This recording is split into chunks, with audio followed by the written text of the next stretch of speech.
Jadi alat bukti itu adalah semua tindakan yang sudah dilakukan oleh Pak Nadiem pada saat menjabat sebagai menteri, apa saja. Nah, ada 186 keputusan yang dibuat oleh Pak Nadiem. Nah, itulah perbuatan Pak Nadiem selama menjabat Menteri Pendidikan dan Kebudayaan dan Ristek. Itu nanti kita akan membuktikan bahwa tidak ada perbuatan sebagaimana dijadikan dasar penetapan tersangka Pak Nadiem. Oleh karenanya kami tadi menyesalkan bahwa pertanyaan-pertanyaan yang seharusnya itu dijawab ya, untuk memberikan penjelasan dasar penetapan tersangka, tapi tidak dijawab oleh kejaksaan tadi. Yang pertama. Dan yang kedua juga berkaitan dengan kerugian negara, tadi juga tidak direspon.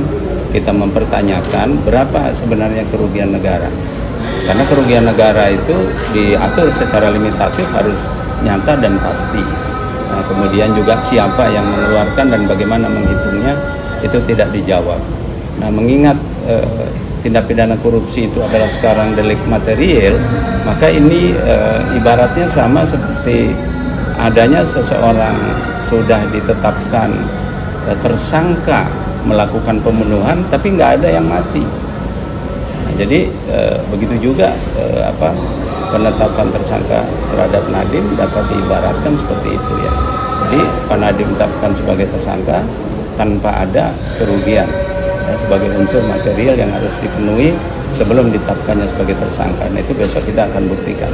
Nah, ahli yang akan kita hadirkan adalah Pak Hairul Huda yang nantinya akan menjelaskan mengenai aspek-aspek hukum daripada tindak pidana korupsi, aspek hukum di dalam penetapan tersangka, serta aspek pertanggungjawaban dalam suatu perbuatan seseorang.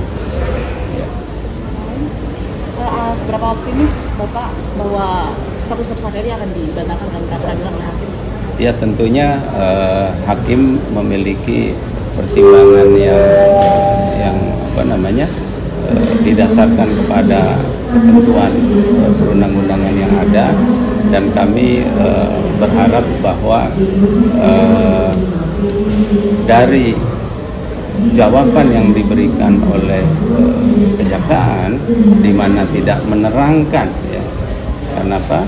Karena yang menetapkan tersangka adalah kejaksaan. Tentunya kejaksaan yang harus membuktikan apa yang menjadi dasar penetapan tersangka. Tapi sampai saat ini tadi jawaban daripada replik kami tetap tidak menjawab apa-apa yang dipertanyakan. Nah, nanti tentunya hakim dengan pertimbangannya, kebijaksanaannya akan menilai apakah dengan tidak dijawabnya pertanyaan-pertanyaan yang seharusnya dia jelaskan sebagai dasar penetapan tersangka, maka hakim akan melihat ini sebagai sesuatu yang tidak memenuhi ketentuan di dalam penetapan tersangka, yaitu adanya dua alat bukti yang sah